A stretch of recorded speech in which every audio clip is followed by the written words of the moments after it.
To begin our program, we will invite Dr. Philip Acker, who is joining us from Chicago, to speak. Dr. Acker is Regional Director of Global Academic Coalition, a higher education consultancy, as well as former Dean and Professor of Law at the International University of Sarajevo. Among other prior academic roles in political science and criminal justice in the US, a member of the Illinois State Bar, he holds a Doctor of Judicial Science, a PhD in political science, and a Juris Doctorate. Recently, he completed graduate certificates, including one in conflict resolution from Cornell University. A former Fulbright specialist on electoral reforms in Freetown, Sierra Leone, Dr. Acker is also an author or co-author of numerous publications and books. So my talk is titled, When the Nose Cries, the Eye Also Cries. Why environmental pollution in Nigeria's Niger Delta region is a global problem. Appreciate you all. My talk revolves around the need to see the challenges of environmental pollution in Nigeria's Delta region as a problem for the world. International cooperation is a necessary part of international relations. I am interested in the interconnectedness of the world and how issues in one region can influence events in other parts of an integrated international community. The situation is one of urgency too. It is what the American civil rights guru, Dr. Martin Luther King Jr., in his speech on August 28, 1963, recounting his dream for America, called the urgency of now, that begs for vigorous and positive action, as opposed to what he likened to a tranquilizer of gradualism. King stated, quote, "We're now faced with the fact that tomorrow is today. We're confronted with the fierce urgency of now. In this unfolding conundrum of life and history, there is no such a thing as being too late. There is no time for apathy or complacency. This is a time for vigorous and positive action." In addition to this introduction and the conclusion, this talk has two main parts. The first is a brief introduction to the Niger Delta. The second is an analytical perspective embedded in three propositions related to global interdependence in a collective search for a global solution.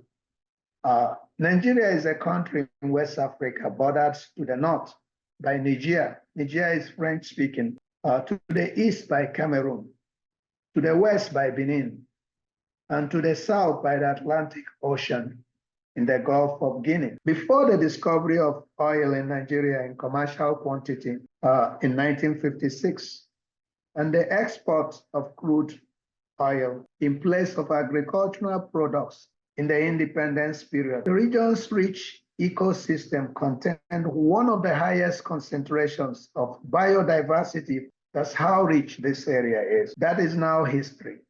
Nigeria produces about 2 million barrels of oil every day that it exports to the world economy.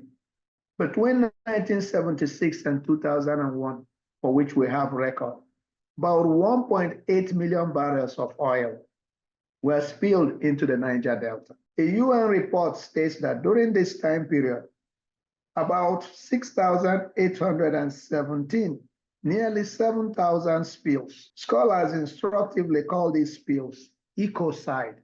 Recall the Deep Horizon oil spill by British Petroleum BP, an environmental disaster which began on April 20, 2010, off the coast of the United States in the Gulf of Mexico. The disaster led to a total discharge of 4.9 million barrels of oil.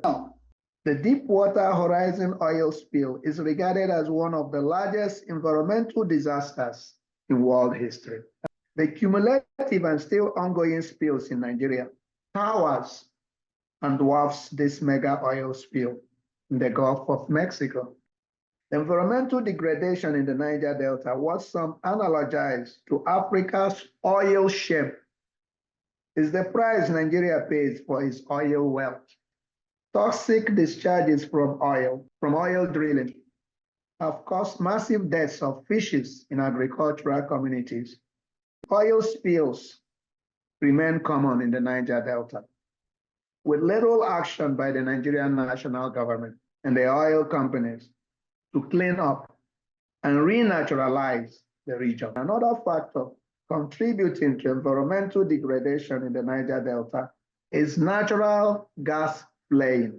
It's a practice of burning off natural gas that is produced while drilling for oil. This is cheaper and easier than storing the gas, but it is also a waste of a valuable resource that could be used for productive purposes, such as generating power. Gas flaring releases large amounts of methane, which has a high global heating potential, together with carbon dioxide and other greenhouse gas. Nigeria flares more natural gas associated with oil extraction than any other country in the world. Although flaring is discouraged because of its toxicity and contribution to climate emergency, Western oil companies in the region have been burning off associated gas. While flaring in the West, in Western countries has been minimized, in Nigeria it has grown proportionately, okay, with oil production. And I'm going to give you 3 propositions relating to global interdependence. The first proposition relates to the title of this presentation. Among the Igbo people, they call it Imibewe Anyebewe, which is an Igbo proverb translatable into the eye cries too when the nose cries. The proverb holistically joins the nose and the eye. Okay? Notice we're talking about one eye. Among the Igbo people, so many of these things are singular. They are so inseparable. The 2 eyes cry, the nose also is crying. It starts with the nose and it goes to the eye. In this context, for emphasis, the answer goes to the issue of unity, shorn of the luxury of plurality. That's my number 1 proposition. My second proposition relates to Jesus' answer in the Bible to the question from one lawyer about who is my neighbor in Luke 10, verses 25 to 37. The parable demonstrates that Jesus' definition of neighbor is anyone in need of help, regardless of their race, religion, or socioeconomic status. The third and final proposition relates to Dr. King's statements.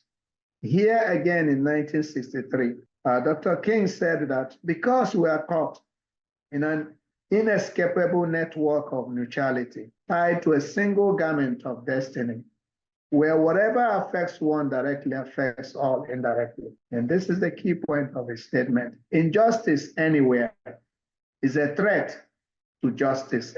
King cautioned against the utilization of narrow provincial mindsets in approaching matters. And he says anyone who lives inside the United States can never be considered an outsider anywhere within its bounds. Now I'm concluding. The known antidote to global challenges such as conflicts, prejudice, and environmental degradation like climate change is peace achieved through economically just global interdependence. That is an enlightened way to analyze and solve the problem that we face. The story revolves around interdependence, galvanized by mutual independence among the nearly 200 countries in the modern world that rely on one another to meet their daily needs. The takeaway lesson here is that despite all the diversities that mark our lives, that facial distinctions some of us draw to keep us apart, we belong to just one race, the human race. Here in the US, we are faced with the reality that this country makes up a relatively tiny 5% of the global population that uses 25% of the world's resources. Things we need to run our industries and provide a good life for all Americans. We get these resources from other countries. Some of them, like those in Africa, abjectly poor. And it is not just natural resources that we're talking about. The foremost resource anybody needs to talk about is people like you, smart people like you, educated manpower like you, human power, men and women. And many US doctors come from India and other parts of the developing world. As Dr. King said more than 60 years ago, still true today, we live in a world where self-interested, non-altruistic solutions no longer work. And I thank you for listening. I appreciate your time, patience, and audience. Thank you. Thank you.